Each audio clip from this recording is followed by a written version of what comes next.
So, hello everyone.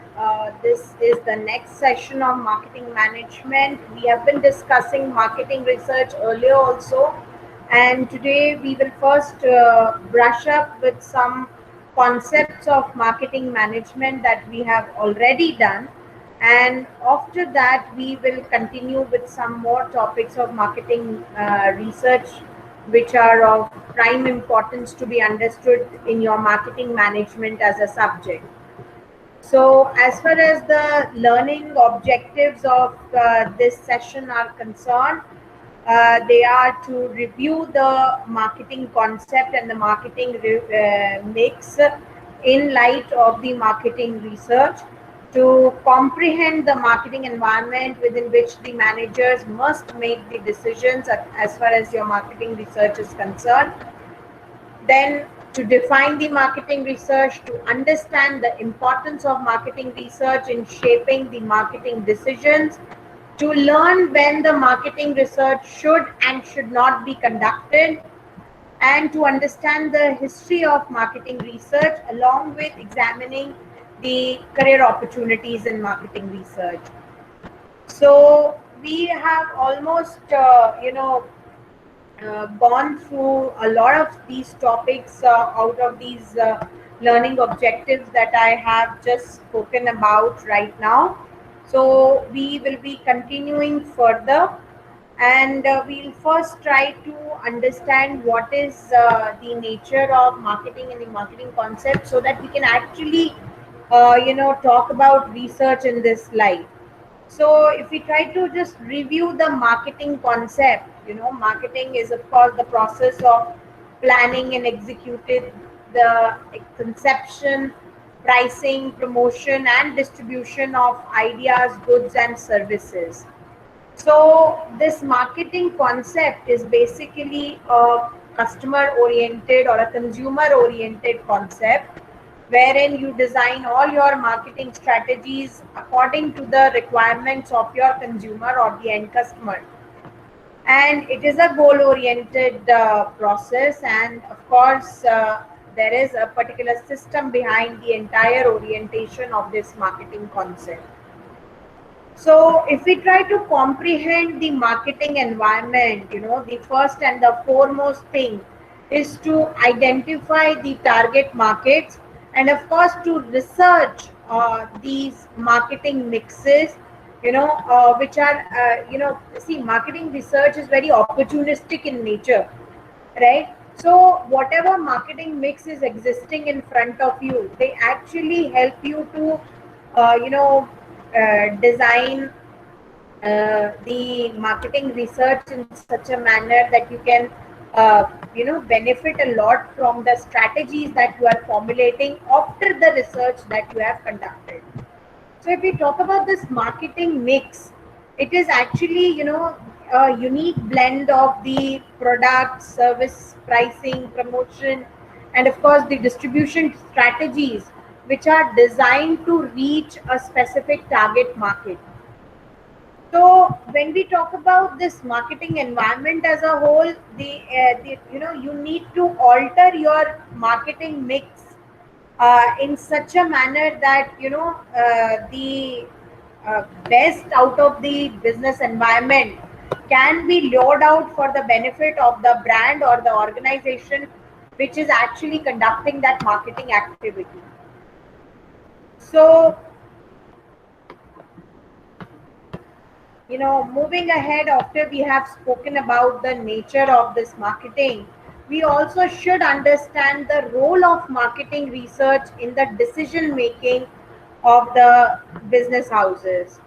As in the previous sessions, I have told you that marketing and marketing research both have a very important role in the decisions which are made by the management of any business house, and each and every decision that is being taken under the marketing activities or as a part of the marketing activities of any organization, research does play a very important role in that case, because research actually provides the information to the marketing managers that is required by the marketing managers, so that they can reach up to a final decision making stage. So this, planning, collection, and analysis of data which is relevant to the marketing decision making, and the communication of the results of this analysis to the management is actually defined as the marketing research. And now, if we talk about the importance of marketing research for the management, marketing has different types of functions, like the descriptive function, in which it is trying to describe any particular phenomenon. We have already studied this earlier also. Then the diagnostic functions, in which it is trying to diagnose, the reason behind some kind of problem that is existing. That could be a problem in the society for which a business is looking for a solution, or it may be a problem that is related to the brand or to the organization for which the organization is looking for a solution. Similarly, there could be a predictive function of marketing research also, wherein the marketing research is actually, predicting the sales that are going to arise in future, or maybe, it is forecasting any type of demand that is going to arise in future. So research can be done for that purpose also. So, marketing research has its own importance for the management in various ways. Okay. So, to understand this importance of marketing research, the role of marketing research in the decision making has to be understood properly. So, this marketing research, actually they plays a very important role as far as the unrelenting drive for quality and customer satisfaction is concerned. The paramount importance of keeping the existing customers. The managers must understand the ever changing marketplace in the scenarios which are existing outside the business organization. So, to understand all these things, it is extremely important. The role of the marketing research is extremely important. So, similarly, there is a very important role of marketing research in the decision making process. Marketing research actually plays a very proactive role in decision making process. Like, to have a proactive decision making by the management, you know what kind of new opportunities are going to arise in the market, what kind of risks can prevail in the market. If a new competitor has entered into the market, or say your competing brands are coming up with some new type of strategies, what should be your reaction towards those strategies, or how you can comprehend the situations or turn up the unfavorable situations into your favor. What kind of strategies can be implemented? All these proactive decisions that are taken by the management, marketing research helps a lot in this case. So, it alters the marketing mix to fit in the newly emerging patterns in the economy, social aspects of the business environment, or sometimes the competitive environments. Similarly, it helps you to understand the new opportunities and to grab them very effectively and timely. Timely grabbing of the opportunities is also very important, because in many types of businesses, even in case of advanced technologies, in case of fashions and trends, things become obsolete very fast. So if organization is not proactive and taking decisions very fast, it will end up into getting a declined business, rather than grabbing the correct opportunities and reaching to the heights. So that is why marketing research is highly important in this case. What is research doing? They are researching as to what is going on in the market and providing that information to the marketing managers. I hope I'm making it clear to all of you. So it also develops a long run marketing strategy for a business organization by providing details to the business organization about whatever is occurring outside the business, and how they can function in a better manner through that opportunity and by grabbing those opportunities and taking those risks. So to understand the importance of marketing research, first you have to understand the difference between two main types of research: the applied research and the basic research. So applied research is, of course, the research which is actually applied to some business conditions and market conditions, and out of that application, the result of the experimentation is done on the customers. Sometimes what is done in marketing research is that a customer is made to, say if it is an advertising research, a customer will be made to view that advertisement and his reactions will be recorded. Similarly, if some organization is trying to test a new type of packaging, what they will do, they will keep a sample of that packaging in the point of purchase rack or the display rack of a retail store. They will put up a eyeball tracking camera over there. Believe me, they are doing that much of research, or because marketing has so much. I told you in the first section only that marketing has so much of money involved in it, and the each and every brand that is doing that marketing wants a return on the investment, right? So that is why this research plays a very important role, especially the applied research. So what they will do is they will install an eyeball tracking camera over there, and they'll try to find out that how many times a customer's eyeball were moving towards that new package. Was that new packaging design actually attracting a customer or not? So that level of research is happening. And what will it do? It will save a lot of money of the organization in wasted efforts, right? For example, if unresearched, if without researching, some new kind of packaging is evolved and uh, the products are sold in that package, and they do not turn up into attracting the customers, then it is a waste of money, waste of time that that organization did. So that is why this applied research plays a very important role. And there is a lot of basic research also which is done. Now this basic research is mostly done to grab more knowledge about the product, the competitors, the customers, the customer preferences, customer choices also. So anyways, both the types of research are very important in in the decision making by the marketing managers. Then we have already discussed the marketing research procedure. Here is a brush up for you. The five main steps in marketing research process are shown on the screen. The first one being problem definition, second one being the research design, third one being the fieldwork, fourth data analysis, and fifth report preparation and implementation. So problem definition is nothing but when in any type of situation which requires some further investigation, that is a problem. So not all the problems require fresh type of marketing research to be carried out.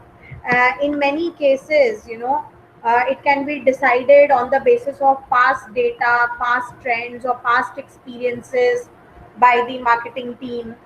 So sometimes, distributor credits, manufacturing outputs, stocking levels, they can also be used as a reference of the data for deciding upon some business situation.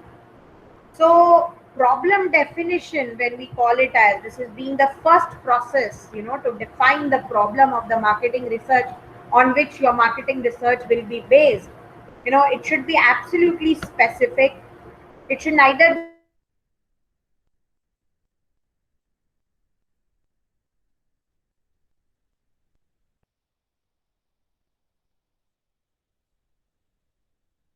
be too broad, it should not of the research, be precise, and of course, target outcome should be very precise in this case, and it should be manageable within the time and resource limits. Okay. It should not happen that the problem definition is so huge that we are not able to actually conduct research on it due to resource or time constraints. A few examples of problem definition are also given here. For example, if a product is a refrigerator, a problem definition would be whether an ordinary refrigerator is required in a particular zone or a frost-free refrigerator is required. Then further, everything is mentioned here. The market, which is the west zone, the area is shown, the market segment, current market share, problem, and then finally they reach to the marketing research problem to find out the reasons for shortfall in the growth rate in the office and instance segments, and suggest specific strategies followed by the brands A and B. So this is an example of the problem definition, how it is framed. Then comes your research design. We have already discussed the different types of research designs. So your research design actually helps you to spell out how to achieve the stated marketing research objectives. Every research has particular objectives based on the research problem that has to be solved. So on the basis of these objectives, the entire research design is decided, and the research design should be correctly, decided, because unless the correct research design is used, you cannot reach to the correct findings and you cannot have the proper conclusion of that research. Then, of course, every research design has its own type of data collection methods, specific research instruments that are going to be used. They also have a proper sampling plan, how you are going to do the sample and how then you are going to conduct your research on those samples. So, as far as your research design is concerned, the data collection also is a very important aspect. So there are two methods of data collection. Uh, Secondary data, which is the data which is already available in the annual reports of the organizations, or maybe in some already published reports, journals, or maybe the database of the organization. It can be loaded out from anywhere, whereas the primary data of the research is the actual data which is required by the research, and that comes out of the observations that are done, or maybe the survey reports that are created, or maybe the experimentation that is done on the sample that is in your hands. Okay, so then of course there are specific research instruments which are used in marketing research, like as I said, eyeball tracking instrument, tape recorders, people meters, tally sheets, questionnaires. You just send some questionnaires, people fill those, the answers of the questionnaire, and you analyze the answers of the people and come up with the result to judge the actual customer or the consumer's pulse. So, then comes your sampling plan, in which you have to answer a few important questions, like, first of all, who is to be surveyed? That is your sampling unit. Then, how many people are supposed to be surveyed, which decides your sampling size. Now, the sampling size also plays a very important role as far as your, generalization of your research is concerned. Then the next is how are you going to select them, how they are supposed to be reached, which is sampling media, sampling procedure. So all these things collectively actually formulate the research design. Now, after your sampling is done, sample size is decided, everything is done, then you come to the questionnaire design. So here are some comments on the questionnaire design when you are trying to design a questionnaire for your survey. Like, first and foremost, your arrangement of the questions that is there. You all must have gone to some malls where, a salesperson is standing and asking you to fill the feedback forms. So these are the questionnaires. They afterwards, they collect that questionnaire and actually conduct detailed analysis on that, and post that analysis, they come up with the concluding findings, and on the basis of that they sometimes make uh,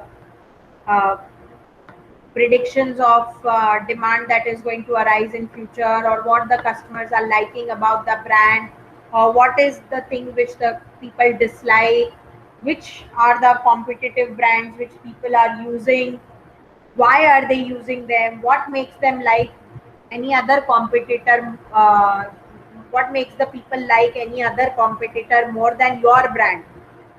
So these are the few important things that are answered by your questionnaire. So whenever you are designing your questionnaire, your questions should move from the easier level to the difficult level, which means the initial question should be very easy to answer, and the difficult questions can come in the end. Secondly, the language which is used while designing the questionnaire should be very easy. It should not be very complicated. The words that are used should be very easily understandable, because your respondent is not going to take out time to actually find the meanings of the difficult words in the dictionary and then answer your question.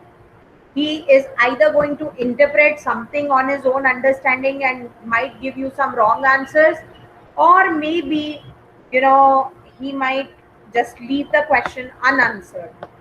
And both the cases are very risky for a research, because this will make your research end up into wrong interpretations of the customer responses. So that is why the language which is used in designing your questionnaire should be absolutely easy. Then the sequencing of the questions should be very proper. There should be no back and forth references. Only important questions must be asked. And of course, the short questionnaire which helps in obtaining some better kind of responses, only those type of short questionnaires should be created. They should be very precise and crisp, right? So that even the customer or maybe any other respondent who is actually responding to your answers has some time limit. Unnecessarily, they are not going to spare a lot of their time in answering your questions. So that is why your questionnaire should be very precise, and very less number of questions should be added in the questionnaire.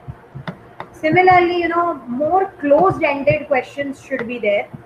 Let me make it very clear as to what are closed-ended questions. Closed-ended questions are somewhat like what I offer you when I take your quiz, like the MCQs, in which the choices are already given to the customer, and he just has to choose out of those choices that have been given.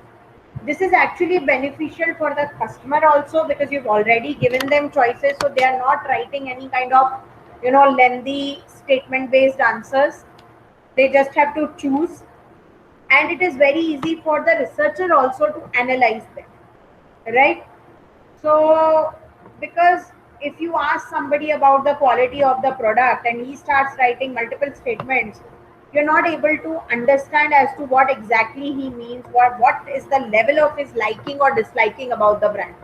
But rather, if you just ask the customer to rate the product on the basis of its quality out of 5, and he says that I am rating it 3, and you have decided that your in your questionnaire 3 means giving 65 marks out of 100, so it is very easier for you to interpret the answers of the customers, right?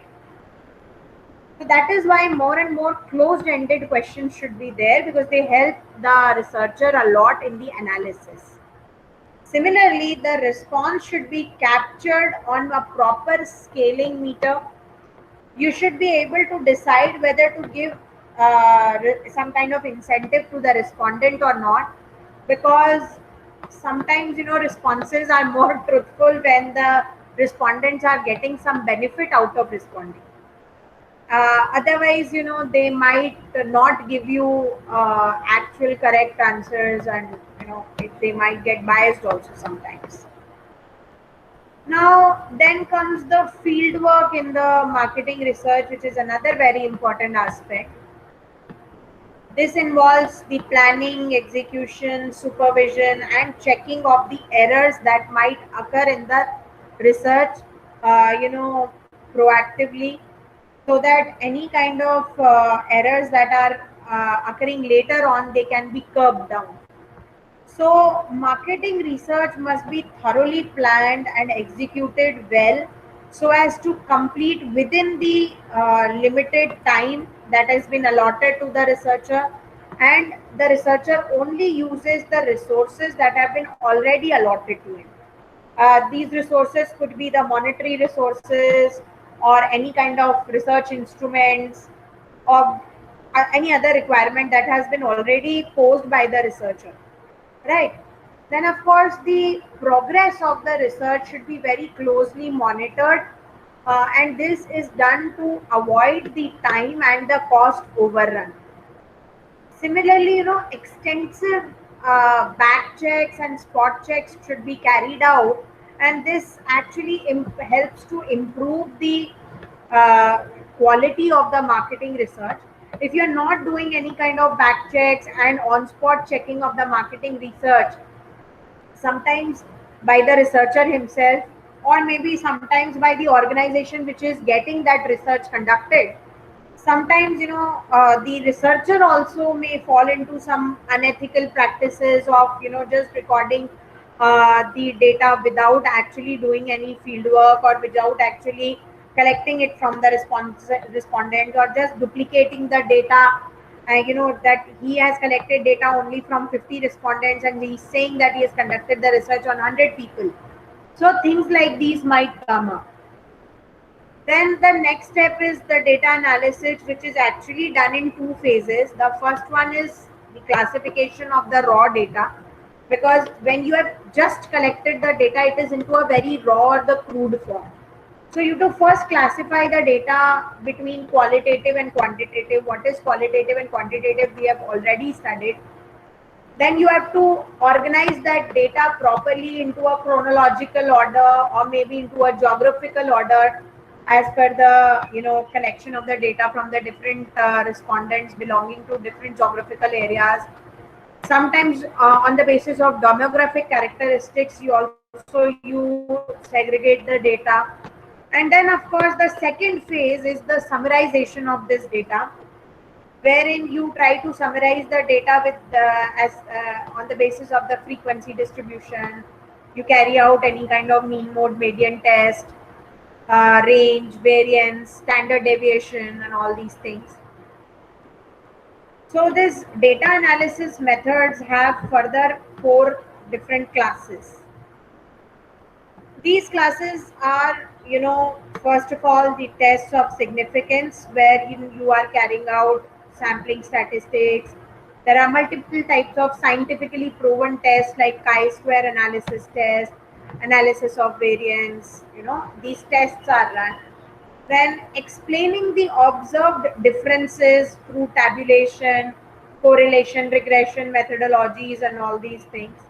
Then you can also explain the observed differences through linear discriminant analysis, automatic interaction detectors, and identifying the interdependencies like through cluster, factor, and conjoint analysis. So these are different types of data analysis method. If you want to study these data analysis methods in details, you will get a lot of information in the marketing research subject that will be taken separately. So then comes your report presentation part. Once the analysis is done and you have reached to the final conclusion, you have to create a report out of it, right? And your report should be very nicely designed so that the reader of the report can actually take out some benefit out of the research that has been conducted, out of the efforts that have been done in that research. So your research report must have some important sections that I have mentioned on the screen. First of all, the executive summary, in which you are summarizing each and every detail about the organization on which you are conducting the research, the objectives and the methodologies which have been used in the research, the summary, conclusion, and the recommendations of the research, the sample characteristics and the basis of selection of those samples, then the detailed findings of the research, and of course some annexures which carry the questionnaire that you have framed and sent to the samples, and other kinds of supporting documents, if any, they are also supposed to be put into the annexures. So this is how your entire research report is actually framed. So I have given you more or less a lot of details about the marketing research and how it is conducted and what are the most important aspects of it. I have told you about the primary research, the secondary research, the sampling methods, the purpose of the research. Basically, your secondary research, actually, there's a lot of air here, so it's like windy today. So your secondary research actually includes the uh, sources of data, like the internal sources also and the external sources also. The internal sources of data of the organization are of course the very inexpensive, but they may or may not be relevant, and sometimes they can be very old also, because you're just referring to the annual reports or the already pre-existing data of the organization.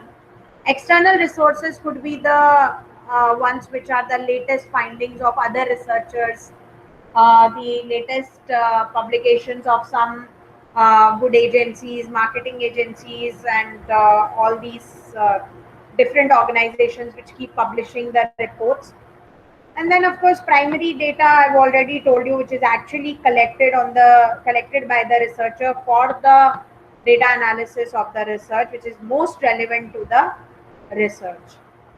So, as I just said, that there are two sources of data: internal sources and external sources. The internal sources could be the company accounts, internal reports, analysis, stock analysis, retail data, loyalty cards, till data, etc., etc.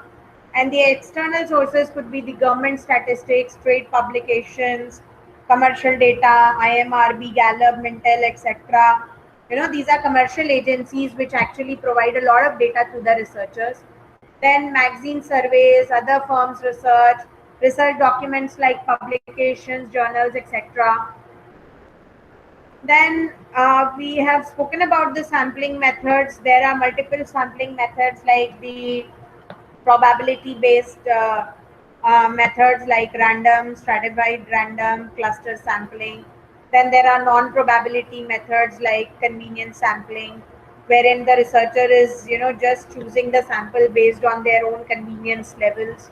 Then there are quota samplings, in which different segments or stratas are created and you are selecting one out of them. Then there is judgmental sampling also, wherein the researcher chooses the sample on the basis of his own judgmental powers. So, when we talk about these sampling methods, the first one being the probability sampling, and under probability sampling, there are random samples which are collected by the researchers, which have equal chance of any one of the sample getting picked, which means you are just picking a handful of sample out of the population of the samples that is existing. So it may select those who are not in the target group, and sometimes the sample size may need to be very large in this case, so that maximum of the target group people can be selected. And of course, it is going to be a very expensive method. Then, if you are selecting any kind of stratified or segment random sampling, the samples are selected on the basis of the representative strata or the segment. Then, any kind of still random but more focused type of sampling technique is used in this case. And this may give you more relevant information as compared to the random sampling technique, and it can be more cost effective also as compared to the random sampling technique. Then there is of course the cluster sampling. uh, Primarily it is based on the geographical areas, or maybe a cluster of different geographical areas, say if you are taking a cluster of different cities of west zone of India, or maybe the Rajasthan zone of India. So that is, a cluster has been created. So this is primarily based on these kind of geographical areas that can be seen as being representative of the whole population. Then, of course, there are other non-probability based sampling methods also, like quota sampling. Again, which is using the segment based sampling method, but the segment is not randomly selected. So specific number from each segment is selected and then they are interviewed. So they may not be fully representative of the segments, but they will be a collection of different segments because you have chosen the respondents from different segments. Of course, it's a very cheaper method as compared to the other methods. Then there are some more methods of non-probability based sampling, like multi-state sampling, wherein samples are selected from multi-state subgroups. Then there is snowball sampling, samples which are developed from contacts of existing customers. Like when we throw a snowball from one person to the other, like if I am trying to take responses of some customer, and then I will ask that customer to give me references of some more people who are using similar products, and I will send my questionnaire to those people and they will also respond. So that is what is snowball sampling. So when now let's move ahead towards the primary research. In this, obviously the information that is achieved is the first hand information, because it's not a secondary data that we are using.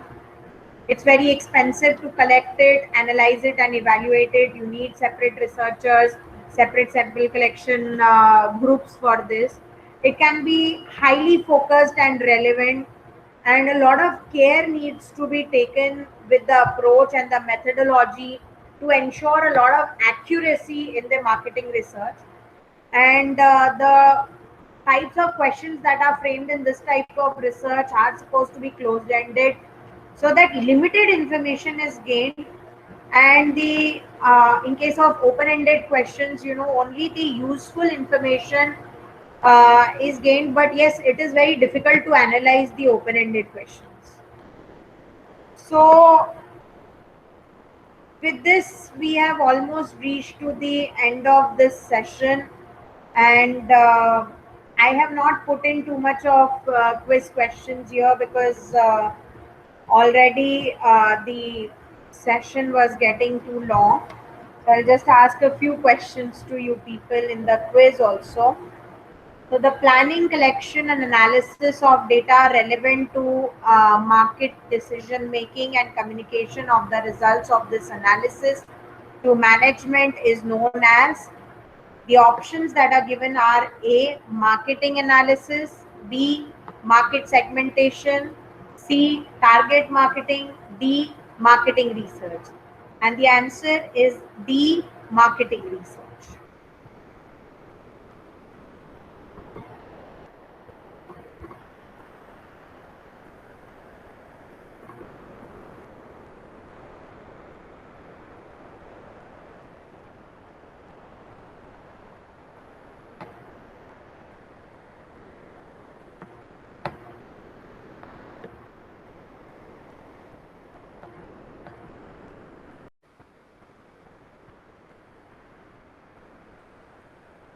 So here is the second question of the quiz. The primary data provides A, first-hand information; B, second-hand information. And the answer is yes, A, the first-hand information. Let's move ahead towards the next question, the third question. Which of the following is not true about stratified or segment random sampling? A, samples on the basis of a representative strata or segment, still random but more focused. C, may give more relevant information. D, may be extremely expensive. And the answer is D. It is not expensive. So the answer is D. Next question, which of the following is not true about stratified or segment random sampling? A, okay, we have asked this question. Let's move ahead towards the next question. Which of the following is not true about random sampling? Samples are selected on the basis of a representative strata or segments. B, totally unfocused. C, may give more relevant information. D, may be extremely expensive. And the answer is B, totally unfocused.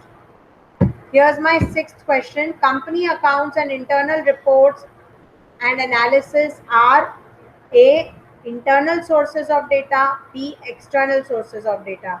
And the answer is A, internal sources of data. Here's my seventh question. Which of the following are not the functions of marketing research? A, descriptive function, B, diagnostic function, C, normatic function, D, predictive function. And the answer is C, normatic function. Here is my eighth question. Which of the following is the second step of marketing research? A, research design, B, field work, C, data analysis, D, problem definition. And the answer is A, research design. Here is my second last question of the quiz. The proactive role of marketing research involves A, alteration of the marketing mix to fit newly emerging patterns in the economic, social, and competitive environments.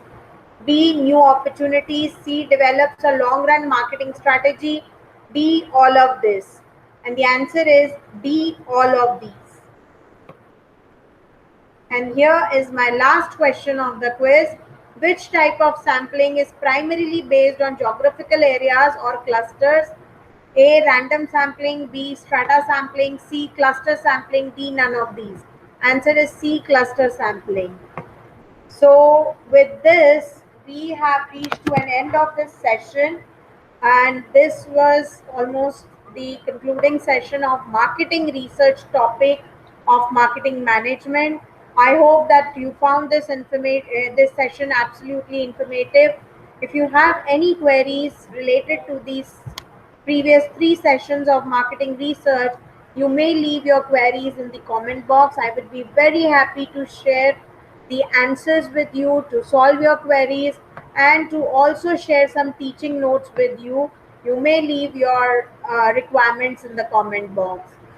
Thank you for now. This is Dr. Swati Mishra from International School of Business Management at Suresh Ganvyar University signing off. Thank you so much.